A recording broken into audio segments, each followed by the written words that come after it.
నేను సమైక్య ఆంధ్రప్రదేశ్ లో జనాభా నియంత్రణ కోసం ఆ రోజు ఫ్యామిలీ ప్లానింగ్ కి ఎక్కువ ప్రోత్సాహాలు ఇచ్చాం. ఒక మాటలో చెప్పాలంటే ఆ రోజు నేను 2 పిల్లల కంటే ఎక్కువ ఉంటే స్థానిక సంస్థల్లో పోటీ చేయడానికి అర్హత లేదని నేనే చట్టాన్ని తీసుకొచ్చాను. ఈ రోజు మళ్ళీ వచ్చి జనాభా నియంత్రణ కాదు, జనాభా నిర్వహణ చేయాలి, దీనిపైన మీ సూచనలు ఇమ్మని ఈ సమావేశాలు అడిగామంటే అది మార్పు.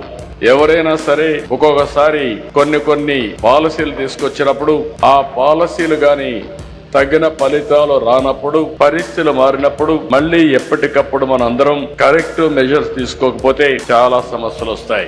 ఒకప్పుడు జనాభా అంటే మీరు ఒకసారి చూస్తే చాలా పెద్ద ఎత్తున వేరే దేశాలు జనాభా ఎక్కువ ఉండే దేశాలని చాలా చులకనగా చూసేవాళ్ళు. ఈ రోజు మీరు చూస్తే ఎక్కడ జనాభా ఎక్కువ ఉంటే ఆ దేశాల పైన ప్రపంచం మొత్తం ఆధారపడే పరిస్థితి వచ్చారంటే అది జనాభా విశిష్టత అని చెప్పి కూడా నేను మీకు తెలియజేస్తున్నా. జనాభా అనేది భారం కాదు, జనమే అతిపెద్ద ఆస్తిగా భావించే కాలం వచ్చింది.